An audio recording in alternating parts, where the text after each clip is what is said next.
All right, everyone. I have some fresh insights for my older subscribers. But for the new subscribers, I want to be clear about my claims so that we can be on the same page. And so, after exhaustive, careful analysis, I am on board with the Electric Universe community, who is led by the Thunderbolts Project. And their YouTube channel provides talks from the Electric Universe conferences, space news, and a host of other vital information. There are online forums and plenty of websites like HoloScience. Now, I was brought up to be a Protestant Christian, and I was given the name of a Jewish prophet. Now, 40 years later, I reject it all, and that decision was not made lightly. And I'll begin here with NASA's Genesis probe that was sent to collect solar wind particles for close study. And in the final analysis, they learned that our sun only matches Jupiter isotopically. And this remains an open mystery to them. And the answer as to why is what my channel is about. And so when you take the totality of evidence, the ancient texts and petroglyphs from around the globe, the experimentation in the lab, and global mythology, you get stunning conclusions. Consider that some scientists speculate that the best place to look for life could be inside of a dwarf star's plasma sheath sphere. Interestingly, those inhabitants wouldn't be able to see the cosmos beyond this plasma sphere. And they claim that even radio signals can't get in or out. But if that dwarf star was captured by a main sequence star, the plasma sheath would be destroyed, and the dwarf star's planets and moons scattered.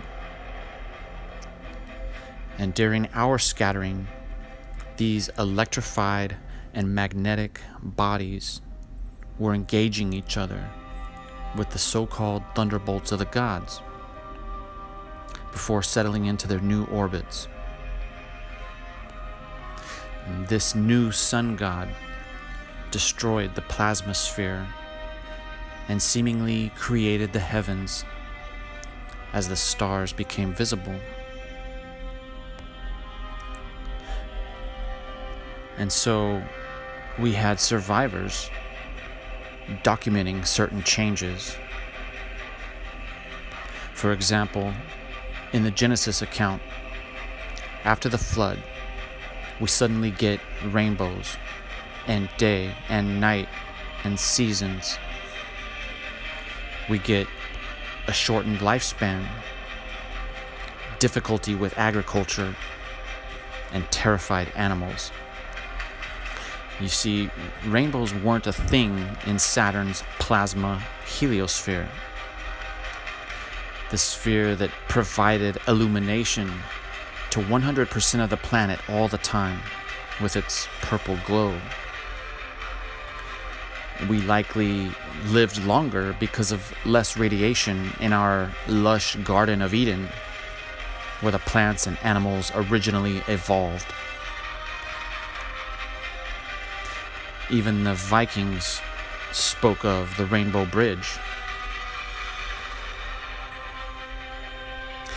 The gods are the planets, it's no secret. And their battles are memorialized in global mythology. and the plasma formations created under high-intensity magnetic and electric forces as these planets engaged each other are documented globally in the form of petroglyphs and pictographs. And these same formations have been reproduced at Los Alamos Laboratory by world-renowned plasma physicist Anthony Peratt. And so, with new eyes, we look in awe at the lightning-scarred moons and planets, the gods and demigods. Even Earth scars, cathode and anode scarring, are everywhere. So, when ancient Zoroastrians speak of this heavenly war and claim that this assault turned our peaceful, perfectly flat, ever-day lit world into a violent, mountainous place of half-night, we can now reconcile that claim. This event spawned myth and religion globally, and in many regions it spawned the idea of making sacrifices to the gods, because Kronos, who is Saturn, was seen to be eating some of his children before being bound with rings.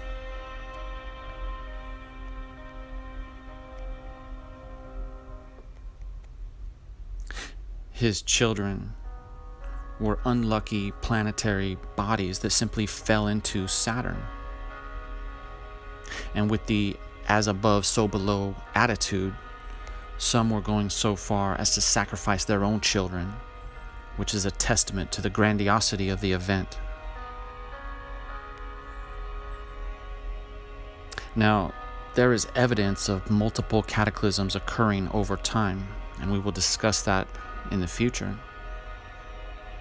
But the capture of Saturn and the scattering of the gods and demigods likely happened when the Jewish calendar began 5,778 years ago, when they memorialized the Taurus field as the menorah. The Taurus field, seen on the mountain of God, which was actually a plasma jet or column that was seen globally during the polar configuration collapse. The polar configuration is the alignment of the planets in a tidally locked Birkeland current, hence the ancient Egyptian text, "The great God lives fixed in the sky." Amen-Ra, and those that say Amen after their prayer unwittingly pay homage to him.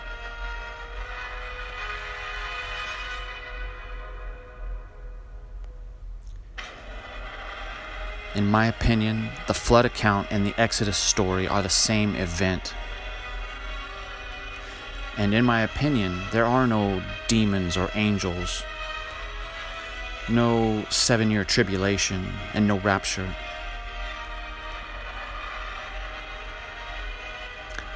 It does seem that there might be human spirits, and just because you die and live on, no means guarantees you answers.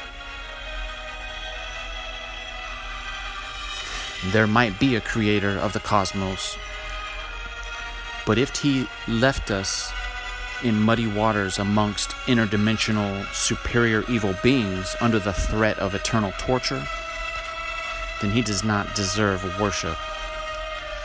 And so what I do is connect dots and piece together the puzzle and share this gospel. The good news that you don't have to be a prisoner of the fear and guilt control system of religion. And I encourage you to watch my older, humble content. Not so I can make money from views. My channel isn't monetized. I don't make money doing this, and I will never ask you for money. What I want is better than money. The truth.